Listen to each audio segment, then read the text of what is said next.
Students, आज हम पढ़ेंगे नाइट्रेशन रिएक्शन।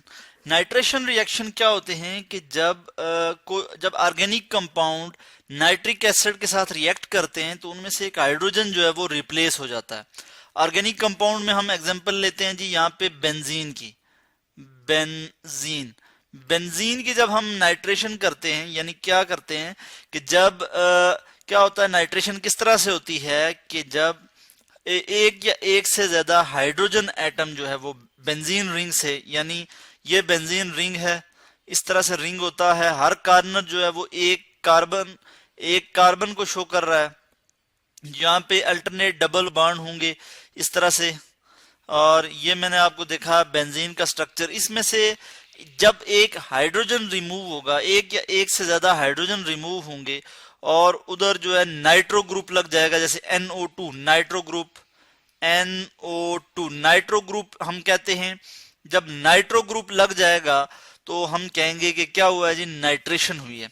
अब इसी चीज को, ये जो स्ट्रक्चर है बेंजीन का, इसका मैं स्ट्रक्चर के बजाय यहाँ पे केमिकल फार्मूला लिखूं तो बेंजीन का जो केमिकल फार्मूला है वो है C6H6। अगर हम इसकी नाइट्रेशन करें तो किस तरह से इसकी नाइट्रेशन होगी कि हम इसको ट्रीट करते हैं जी किसके साथ, कि मिक्सचर ऑफ नाइट्रिक एसिड और सल्फ्यूरिक एसिड के साथ, और टेम्परेचर जो है 50 डिग्री सेंटीग्रेड से ज्यादा नहीं देते हम इसको, और हाफ एन आवर तक ये रिएक्शन चलता है। हाफ एन आवर तक इसको हम 50 डिग्री सेंटीग्रेड तक टेम्परेचर देते हैं।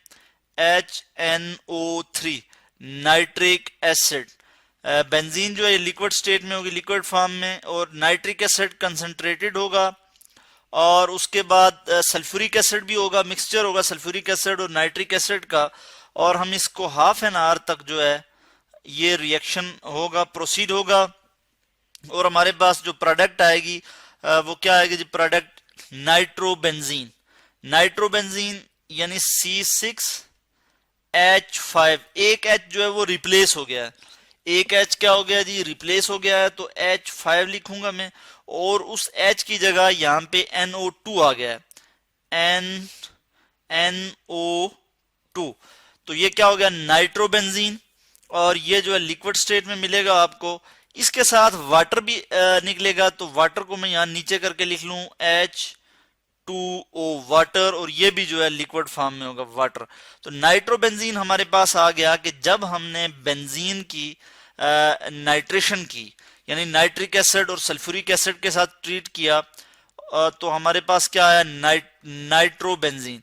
तो 50 डिग्री सेंटीग्रेड टेम्परेचर है, 50 डिग्री सेंटीग्रेड टेम्परेचर है, और इसको हमने हाफ एन आवर तक ट्रीट किया, 1/2 और HOUR, हाफ एन आवर के लिए हमने इसको ट्रीट किया। 1/2 मैंने लिखा है यानी हाफ आवर, ठीक है। 30 मिनट्स तक हमने इसको हीट किया, और 50 डिग्री सेंटीग्रेड से ज्यादा टेम्परेचर हमने नहीं दिया, यानी 50 डिग्री सेंटीग्रेड तक हमने इसको टेम्परेचर दिया, तो हमारे पास नाइट्रोबेंजीन आ गया, यानी बेंजीन की सब्स्टिट्यूशन हुई।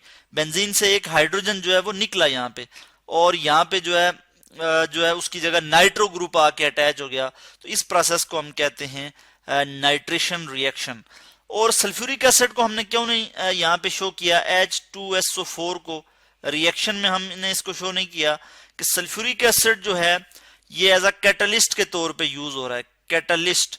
और कैटलिस्ट क्या होता है कि जो रिएक्शन को स्पीड अप करे, जो रिएक्शन के रेट को बढ़ा दे, स्पीड अप द रिएक्शन,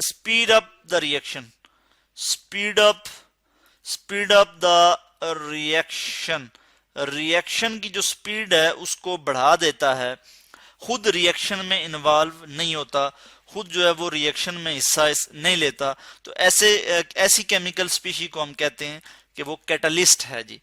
ये था जी आज का हमारा टॉपिक नाइट्रेशन रिएक्शन, जिसमें हमने देखा कि बेंजीन की जो है यहाँ पे सब्स्टिट्यूशन हुई, बेंजीन से एक हाइड्रोजन जो है वो रिमूव हुआ और उसके साथ नाइट्रो ग्रुप लगा, और हमारे पास क्या प्रोडक्ट आ गया, नाइट्रोबेंजीन, जो कि येलो ऑयली कलर होता है, येलो ऑयली नाइट्रोबेंजीन जो कि हमारे पास आ जाता है। होपफुली कि इसकी आपको समझ आई होगी।